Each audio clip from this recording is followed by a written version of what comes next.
अस्सलाम वालेकुम viewers. Quaid-e-Azam day की बहुत बहुत मुबारक और मेरे क्रिश्चियन भाइयों को क्रिसमस की बहुत बहुत मुबारक। उम्मीद है कि आप लोग अपना आज का दिन बड़े अच्छे से यूटिलाइज कर रहे होंगे। उसके अलावा आज जैसे कि छुट्टी है और हाँ, मैं चाह रही थी कि आप लोगों को चेक बाउंस के हवाले से कुछ इन्फॉर्मेशन दी जाए।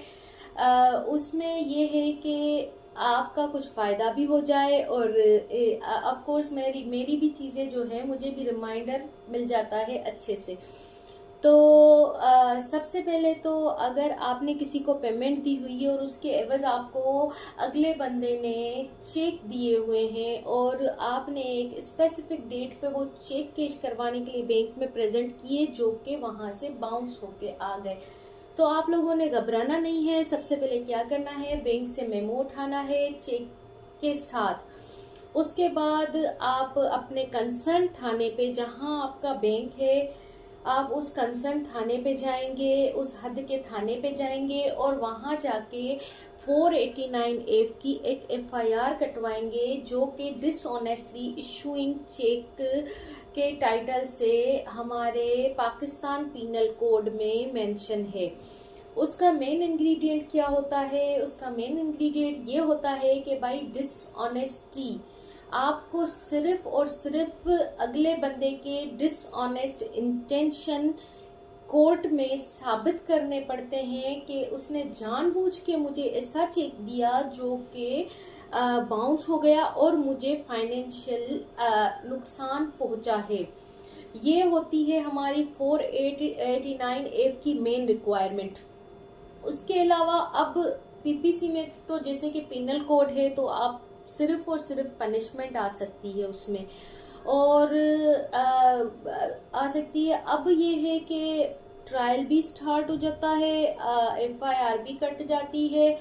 उसके अलावा फिर हम लोग रिकवरी कैसे कर सकते हैं? रिकवरी का ये प्रोसीजर होता है जब चेक बाउंस हो तो उसमें ये होता है कि हमने लीगल नोटिस भेजा, legal notice for recovery of amount, जो स्पेसिफाइड अमाउंट हो आपके चेक में। उसके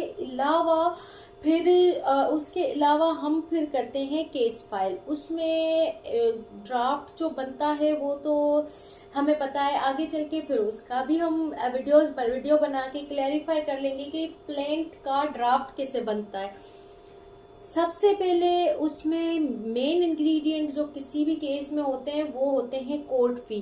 प्रॉपर कोर्ट फी लगती है। वो कोर्ट फी के लिए भी मैं एक अलग से वीडियो बना लूंगी। इंशाल्लाह आप लोगों को आसानी होगी प्रोसीजर एडॉप्ट करने में। बहरहाल जब भी कोई चेक बाउंस होता है तो हमारे पास दो हल होते हैं। एक तो हम FIR कटवाते हैं, दूसरा हम रिकवरी का केस दाखिल करते हैं जो कि एक सिविल केस है और एक क्रिमिनल केस में आ जाता है।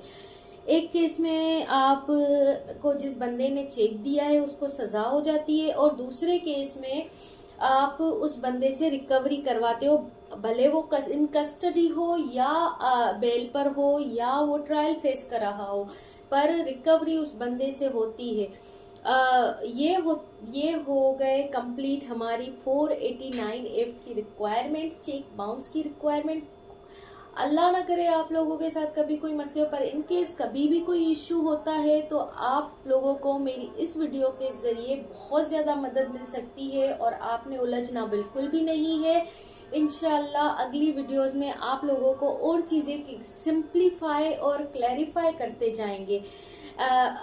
अगर मेरी वीडियोस आपको पसंद आ रही हैं तो काइंडली लाइक करें, सब्सक्राइब करें, मुझे भी सपोर्ट करें और इंशाल्लाह साथ रहेंगे। अल्लाह हाफ़िज़।